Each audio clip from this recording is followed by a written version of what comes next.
Bonjour mes chers amis, comment allez-vous? J'espère que vous allez bien. David Abbassi avec vous. Vous savez, j'ai écrit plus de 120 livres, beaucoup d'émissions radio-télévisées depuis 30 ans pour défendre la laïcité, l'humanisme, le socialisme international, la paix et la justice, pour installer la liberté, égalité, fraternité réellement partout dans le monde. Alors, l'islam, on ne le connaît pas. Moi, je pense que c'est le danger du futur. Actuellement, il y a ce danger présent dans le pays musulman, en train de massacrer les musulmans eux-mêmes. Mais moi, je pense, à cause des crises économiques qui existent en Occident, qu'on va être obligé de fermer nos yeux envers certains mouvements islamistes. Le danger va menacer la France, l'Europe, l'Amérique, partout, si on ne réagit pas bien. Actuellement, nous avons un très très bon ministre, Manuel Valls, qui travaille bien. Toujours je vais dire ça, pourquoi? Puisque en pensant que lui c'était socialiste, peut-être pas, il ne va pas suivre les affaires que les autres ministres de Sarkozy ou Chirac ont fait. Non, lui il pense à la France, c'est un républicain qui pense à la France.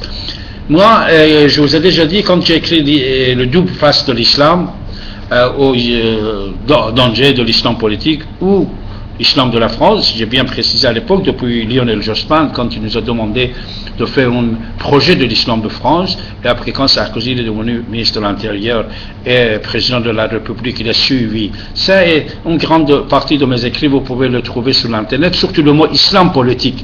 C'était inventé, fondé par David Abbassi il y a 32 ans, 34 ans, et sur ce sujet-là aussi j'ai beaucoup parlé. Alors, islam politique, c'est quoi? Ça veut dire politiser une religion. La religion ne peut pas être politisée. La laïcité, il respecte toutes les croyances, toutes les religions, tout l'individu, toute la philosophie, mais jamais il ne peut pas intervenir dans la vie sociale des gens. Actuellement, vous voyez des piscines séparées, des médecins patati, patata, même dans certains endroits ici en France, à Paris, de France, je vois à Nanterre, ils ont séparé les piscines féminines, masculines. Ce sont des choses qui petit à petit va commencer, ça va être grave. Pour ça, il ne faut pas politiser l'islam, et l'islam ne doit pas entrer dans le politique. L'islam politique, c'est dangereux. C'est dangereux, nous l'avons pu constater dans le pays musulman.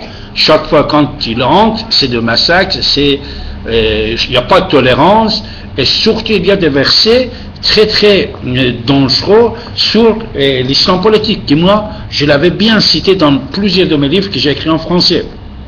Par exemple, ce livre, Dialogue avec l'histoire. Dans Dialogue avec l'histoire, j'ai interviewé, j'ai rencontré plusieurs personnalités.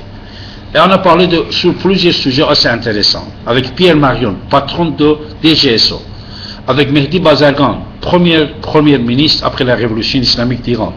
Avec le sénateur Henri Caillavet, le père de la laïcité européenne. Avec Daniel Gélan, acteur et poète, et un philosophe on peut dire, avec plusieurs ministres qui soient iraniens, français, et beaucoup d'autres personnalités, général Henri Paris, Roger Ernoux, et beaucoup d'autres. Dans cet livre, c'est mes interviews avec des grandes personnalités du monde, on parle aussi, la plupart des fois, sur les sujets tabous, surtout sur l'islam, qui peut être dangereux s'il est politisé.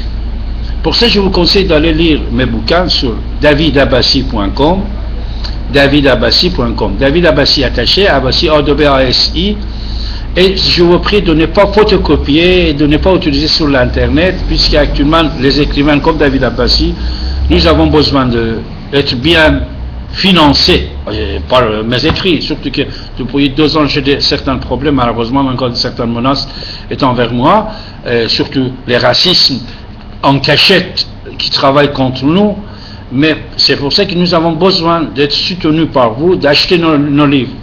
Actuellement, tout le monde a des problèmes, surtout les gens qui combattent pour la liberté, égalité, fraternité, pour la laïcité, pour les lois républicaines. Actuellement, on est très isolés. Pourquoi? Puisque les islamistes sont très actifs. Un jour, je vous dirai, dans une de mes émissions, comment les islamistes sont partout. Et comment ils nous contrôlent, et comment ils nous empêchent de vivre, et nous empêchent de travailler. Ils ont mis sur l'internet depuis 3 ans, comme quoi ils ont mis aux enchères pour attaquer David Abbassi, pour déstabiliser David Abbassi. cette attaque et déstabilisation qui existe depuis 2 ans, 3 ans, qu'ils ont mis aux enchères sur eBay contre moi et contre les autres écrivains laïcs, rationnels. Si on ne nous soutient pas, le danger va venir. Moi, le résumé de mes tâches, de mes activités sont présentes sur l'Internet actuellement, et mes livres, mes émissions radiophoniques, vous pouvez regarder même sur l'antenne de mon radio, et la radio ici maintenant, depuis 25 ans, plusieurs fois on nous a menacé de nous tuer. Ils nous considèrent comme agents de CIA, agents de Mossad, agents de la France. Quand ils voient que nous avons des amis comme Shimon Peres, comme Henri Ben-Menaché, je les avais interviewés quand on a parlé ensemble, Eli Barnavi et les autres, ils pensent qu'on est serviteurs de ce pays-là et on est financé par ces gens-là. Aujourd'hui, qu'ils ont monté encore des complots contre nous, le monde entier peut constater que je suis toujours un écrivain indépendant, solidaire à mes principes humanistes et laïques. Restez avec nous, s'il vous plaît, soutenez-nous en achetant nos livres. Vous pouvez aller sur davidabassi.com, David comme David, audobasi attaché.com et sélectionner ce qui vous intéresse.